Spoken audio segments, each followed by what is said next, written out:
call government briefing, where we invited government to give them heads up in terms of the data that we were going to release. And then after that, we had first release, and that was mostly on constitutional democracy.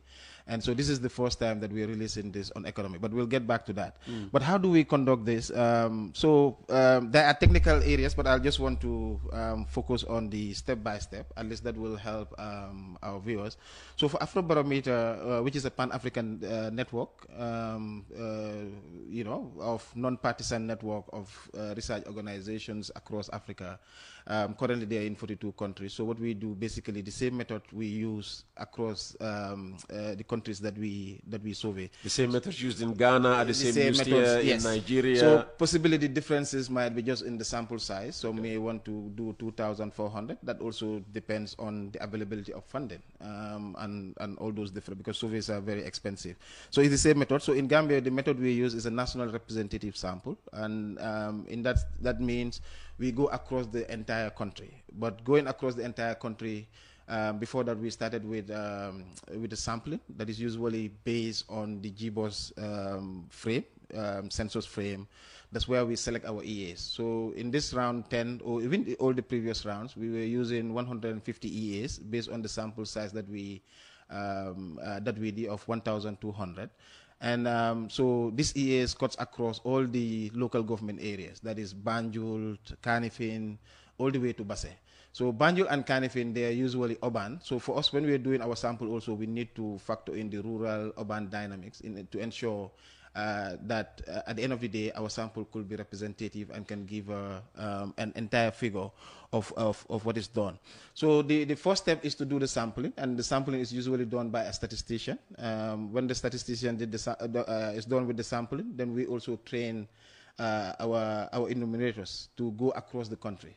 So we usually have a team of four teams, and these are 20 people. And each team will have what they call a team leader, and with also the other enumerators. And our questionnaires are usually translated in all the local languages, just to give opportunity to people in terms of their responses, to be easy and to be also standardized in that way. Are they really translated into all the local languages? Yeah, in the four main local languages. Okay. So we look at, and that is also based on the population size, the languages that are mostly spoken. And so we have Mandinka, Fula, Wolof, and Jola. And so also English, because some people will prefer to do the questionnaire also in English. So when we get to, so the sampling, there's the first stage of the sampling at the national level, which is usually done by the statistician. So for us, when we get to a community, so they select 150 EAs for us, and this EAs cuts across all the... for somebody just tuning in, yeah. EA means? Enumeration area. Okay. So the thing is, in this country, we are a group. We are spatially distributed by GBOS into different, what they call enumeration areas. Mm-hmm. In that way, when all the sensors and surveys are based on that. And so most of these samples are drawn from that. So, but for us as a team, when we receive this and it is approved by our Afrobarometer, network, then for us, the field workers, when we get to a community, we also have to do other sampling steps. And these steps have to include getting into a community which was already pre-identified, and then from there, then you have to find a landmark, and from that landmark, then all these 4 different individuals, I told you a team of 5 with 1 supervisor and 4 other enumerators, so they have to go east, west, north, south, so that, not one of them following each other. And from there, they have to do houses, when they count houses or households, it has to be on interval of 5 or 10. So basically so after every 5th house? Yeah, they enter. Okay. So they enter. Sometimes you enter into a rented house, and but you have to also count the households, because you need to engage with the people and understand the text. So when you enter the house now, you are selecting your own individual. So you can list, because we are only interested in adult Gambians. Those are the voting age, that is 18 and above. So when you enter the house, then you ask the first person that you met, all those different stuff, the number of people that are here and the names of those people that are there. and then the tablet will do its own selection, because we use tablets in the field. And why we use tablets or computer assisted is because we also want to record GPS. We want to ensure that our enumerators, they are in places where we send them to be for the sample. So it's a tracking system. Yeah. So you cannot even do surveys outside the EA that is already been sampled and selected. So even if you want to change an EA, it has to go through a different process. Like round 10, we change one of the EAs, and the reason is in Bartes here. We have to replace it with another EA in Bartes. And because that EA that was already selected before, people were living there, but subsequently it was changed into stores and turned into market. So when you go there, you cannot find people in their households. And we don't go to shops and all those things. So our method is different from census, where everybody is counted. For us, we do the sampling and then we get there. So when you're in the household and the tablet selected the number of people that are within the households, so the tablet will identify one individual. So that individual is the one that we have to talk to. You know, so even if we ask you the questions who are there, you give us all the information, and if it's tablet select another person, yes. So it's the person that we have to. Martin, the cameraman. Yes, Martin, the cameraman. So it's Martin that we have to talk to. So if Martin is not in the house, we also have like at least 3 callbacks. We say, okay, when is he gonna come back? If he's gonna be away, then we have to come back. At least we have to do it 3 times. And if Martin comes and say we don't want to talk to you, we have to move. So it's not an easy step. From that process.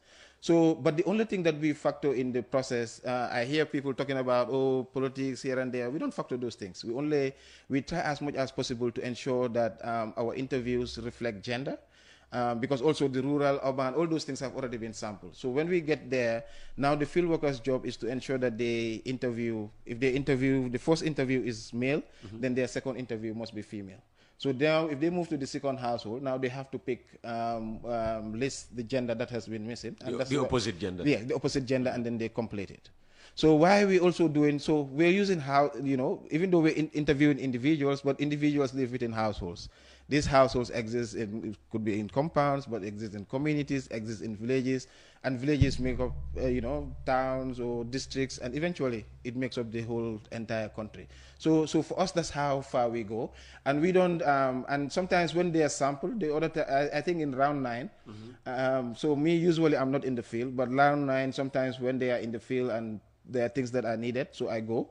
I met the team in one of the border communities with Casamas in Fonyi. So we go everywhere across the country as long as it has been sampled. I hope they don't mistakenly, No, you cannot. So while you are in the field, we have a data manager that is online, that is also managing where these interviews are coming from. Because also we have all our quality control mechanisms that we expect that our questionnaires will take at least, because we have 100 questions. So at least it will take at least 1 hour. 1 hour plus for you to, you know, for me to interview you with that questionnaire. So if you spend 30 minutes, we know that you may skip certain questions, and certain questions cannot be skipped. That's why also the digitalization of these processes are very important. So you always ask 100 questions? Yeah. Have you seen the Afrobarometer questionnaire? No, I haven't. I think that's our biggest challenge. And every year we want to ask more. 100 questions? Yeah, more than it's more than 100 even. And the people you talk to, do they always have, you know, the time to sit and answer every question? Yes, sometimes there are refusals. Like for instance, if you look at our technical information, we also provided contact rate. We have like 97% contact rate, and out of that 97%, we have 81% cooperation rate, and then we have also refusal rate of 8.3%, and then response rate of 78.95%. So there are people that refuse. Sometimes the people will start and say, you know, and then they give up. But also there are people, they have a lot of things to say, you know, and this is also the point that a lot of people miss, because you don't know, you know, because if you look at the pictures, because we take pictures while we're in the communities, only that we don't show the pictures, the faces of our respondents. But we interview, as long as you're selected by the tablet, we interview you. You know, if you allow us to do, and it could be an older person, somebody that feel like they're too disconnected with what is happening. For us, we have opportunity. We're always on the media. This is our job, and so people are listening to us. But there are so many people in this country that have a lot of things to say, and sometimes, for them, some of those people, we can spend almost more than 1 hour, close to 2 hours, because you're asking them these questions. They keep telling you their own, ordeals, their different stories, their dissatisfaction, like so many things.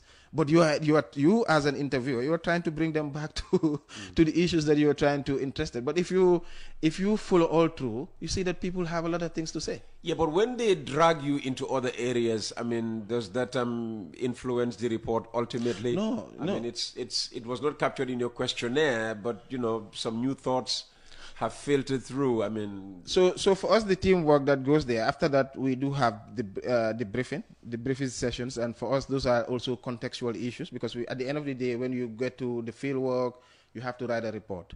But we also do trainings before we get to the field work. We do like 5 days training where we take the enumerators through the questionnaire. Train them for them to do practice among themselves, do a pilot as well before they get into the community. So all these things also, we've been doing this for 4 years. Now we've been, we're also aware of the terrain. And so after that, we do the briefing, and some of these issues, other interests do come up. But some of these interests that they're also talking about are also structured in the questionnaire, because we ask almost, different from quality of life, democracy, politics, institutions, international relations, media, youth, women. So there are a lot of issues, all the issues that they're talking about must fall under that. But the only difference is that we are doing a survey, a quantitative method, not a qualitative. So we're mostly interested in those kind of responses. So sometimes, yes, people will say this is too long, we don't want to. But now I also think the more people are aware of the things that we are doing now, going to the media, they get more aware. And so it's an opportunity for them to have a say in the discussions. Absolutely. Sait Matijao is with us for the full hour. We're looking at opinion polling this morning on Coffee Time with Peter Gomez.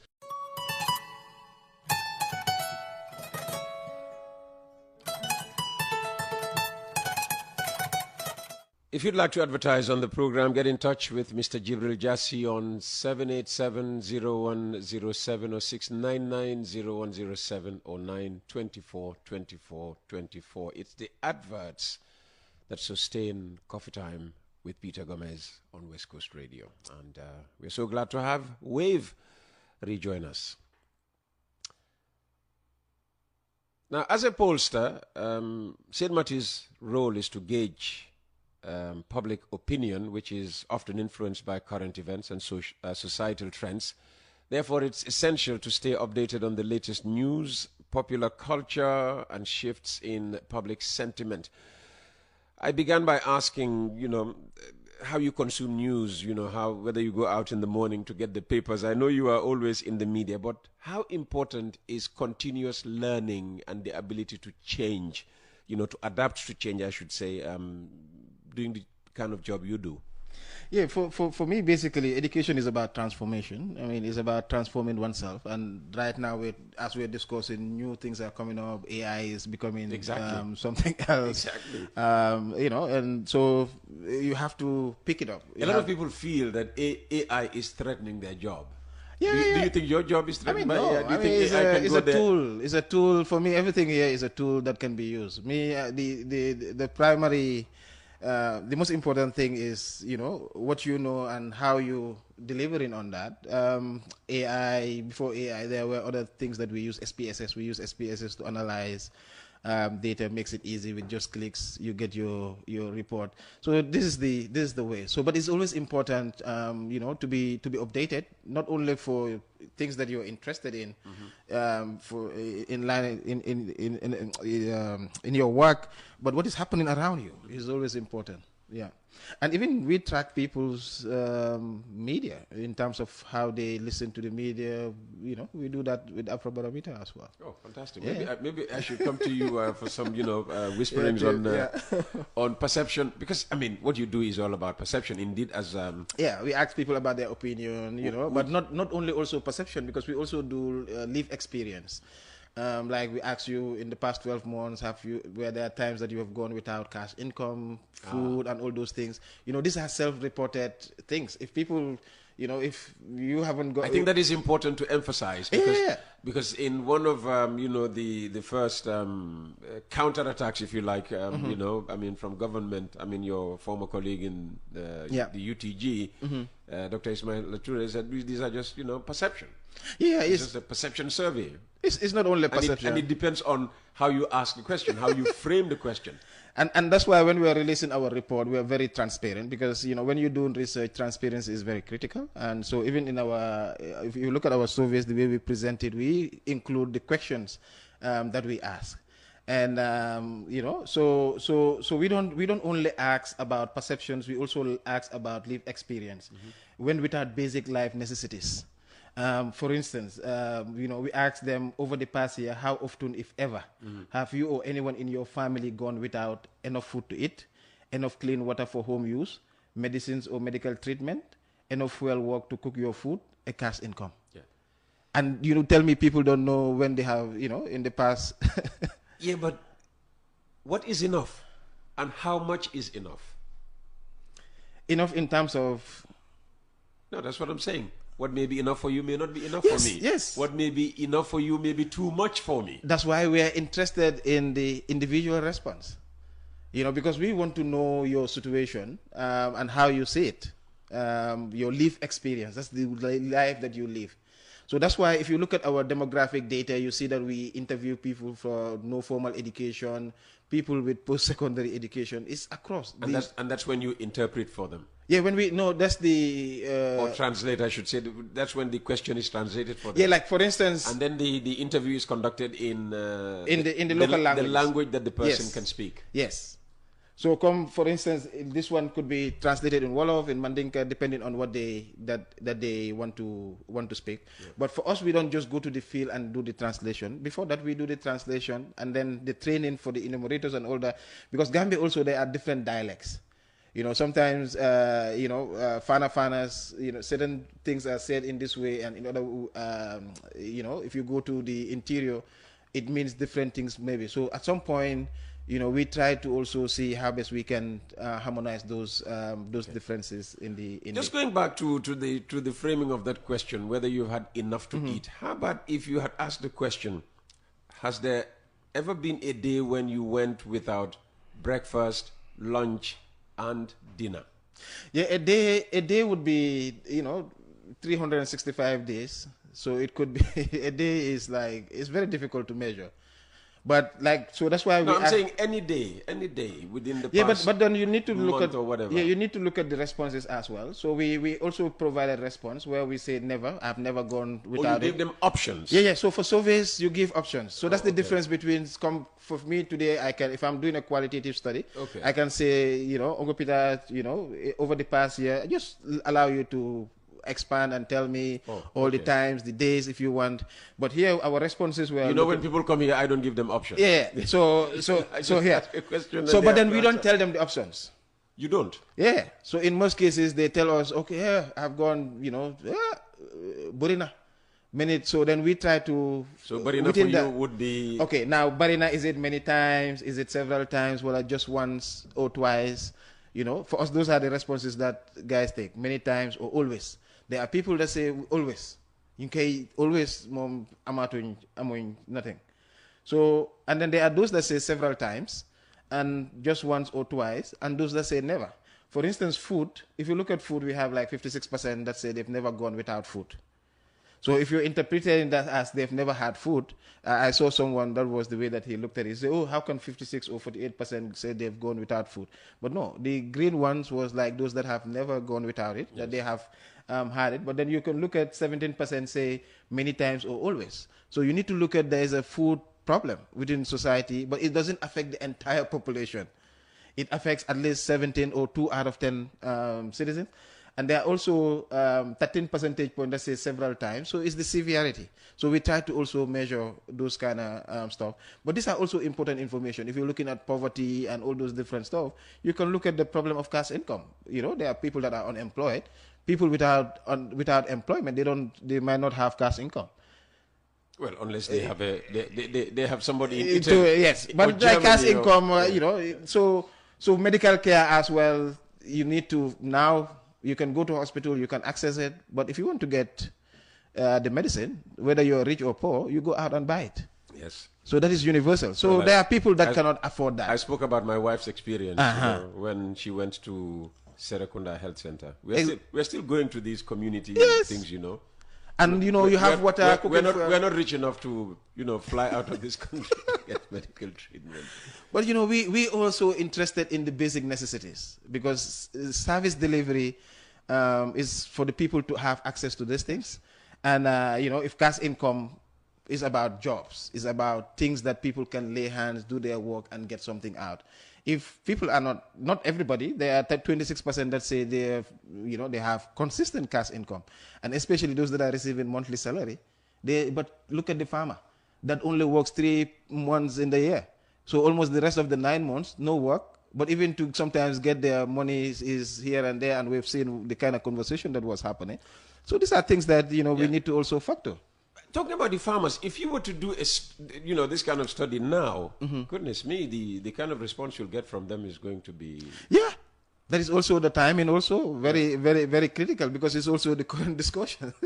And speaking of timing, you did this in April, May. April, May. Why was the report out only, in December? And unfortunately for the government, a few days before Christmas. So it wasn't the ideal Christmas gift for the government. Actually, so Afrobarometer, I think this is, this is one thing that why Afrobarometer is also different from many surveys. There are surveys that have been done, but sometimes the reports are just kept there or for different purpose. But Afrobarometer is a public good.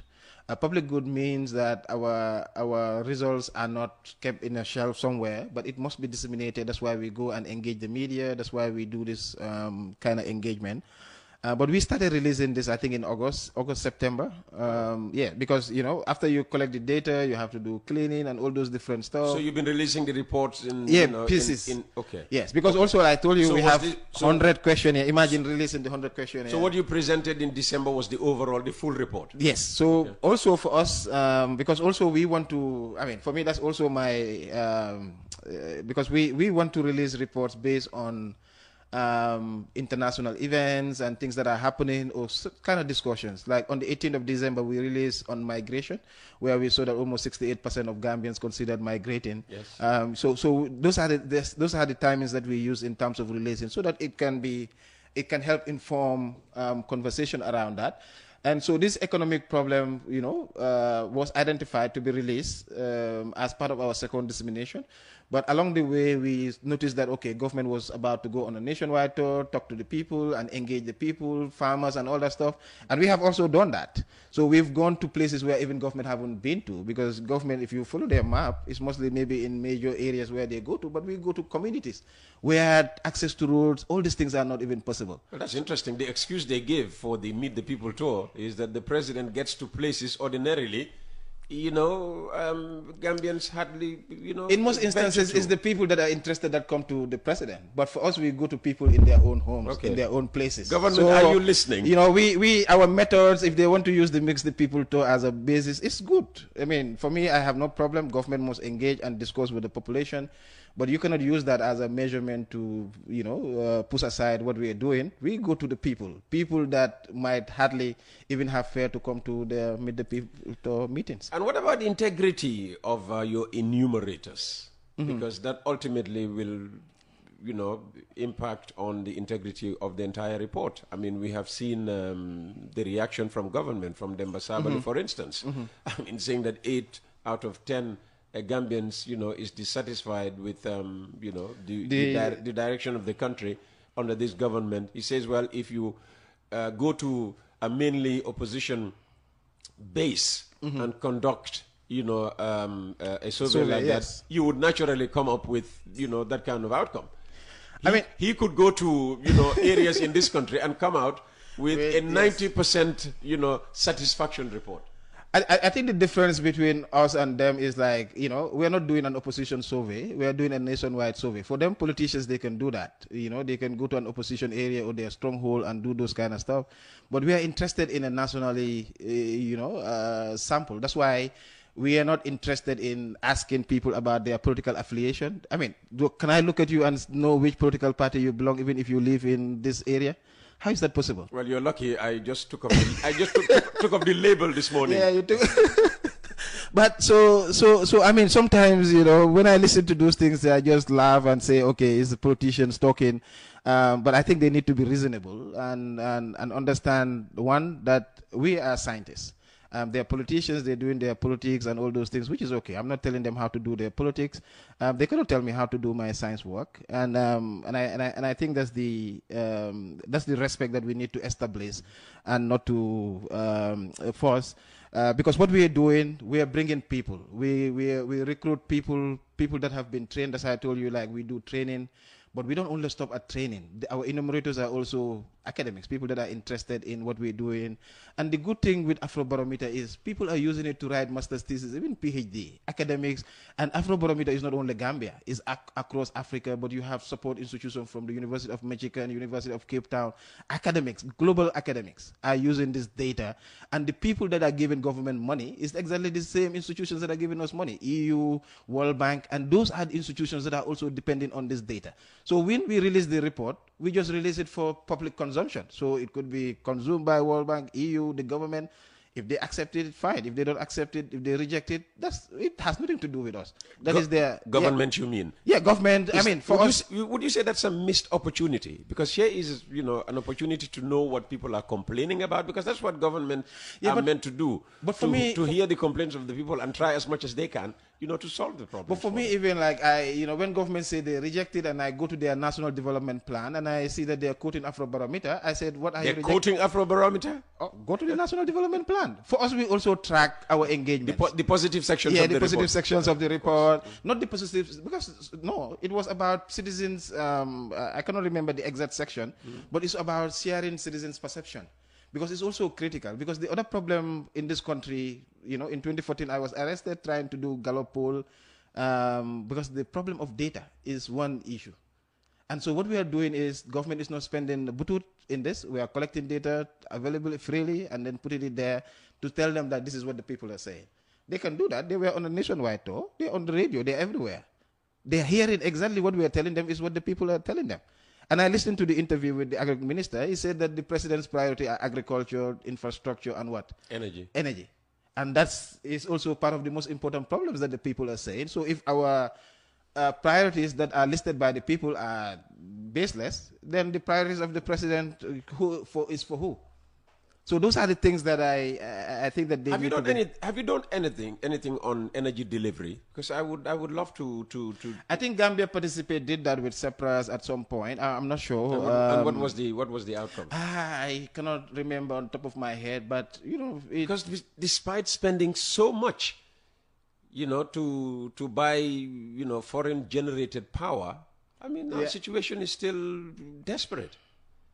It is, but you know, in terms of the most important problem, at some point, you know, in 2018, it was one of the highest on the agenda. But over the period, it was during the transition phase when we were doing well. Yes, because then, you know, our production capacity in 2018 would be bigger than our production capacity today, because suddenly we have become too dependent on foreign generated power. That's putting pressure on the dalasi, because you need to raise foreign currency, you know, to pay for that. I mean, I think like sometimes, for me, I'm one of those that believe our problem is structural. We don't look internally and see some of these challenges. That's why we certainly make certain decisions that are very expensive, and the people that pay the price is us. Yeah, the taxpayers. Yeah, the taxpayers. Yeah. When they increase, we have to increase. Yeah. When the things float, we have to also... Some of them are getting electricity for free. It's costing them nothing. So it doesn't matter whether the kilowatt costs, you know, $1 million or whatever, they will still get it when fuel, FOC, free of charge. Yeah.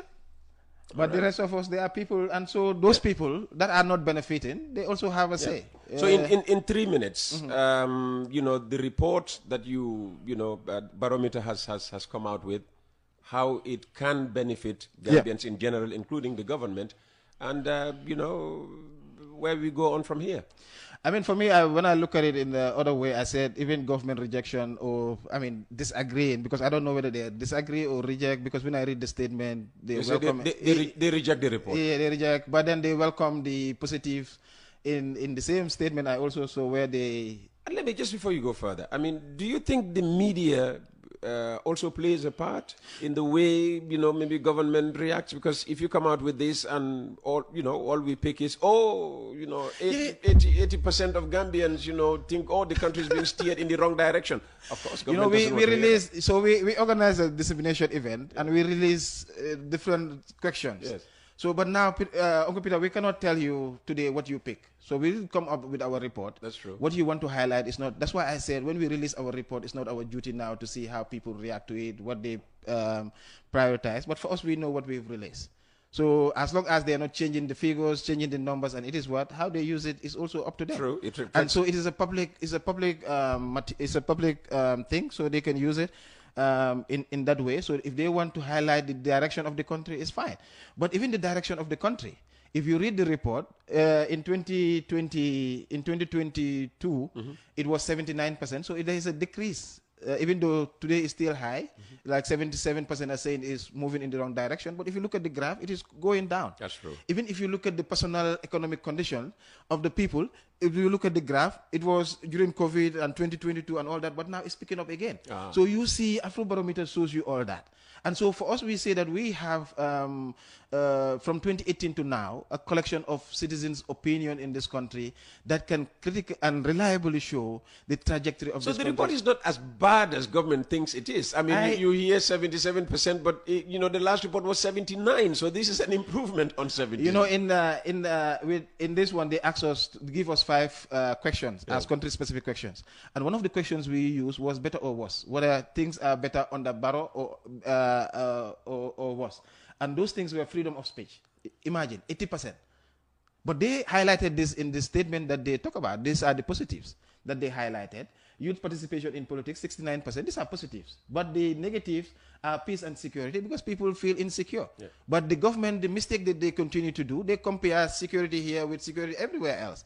People don't care about the security of the country. They care about their own security. They will come and tell us, Gambia is more... No, in New Orleans, somebody just, ran a truck into, a crowd of revelers. They need to reduce the comparison and focus on what the people are saying and say, how do we address the peace and insecurity that people are feeling? Absolutely. And this has to do with engaging the people and discussing this way, and the solution comes from the people. Absolutely.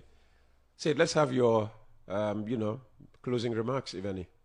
Well, thank you, Uncle Peter. It's always a pleasure to be here. And just to remind everybody, this is where we started, where we're going to university, coming here, doing all the debates. You always say this. Because I'm part of a generation that always say that we have to remember where we're coming from if we want to know where we want to head to.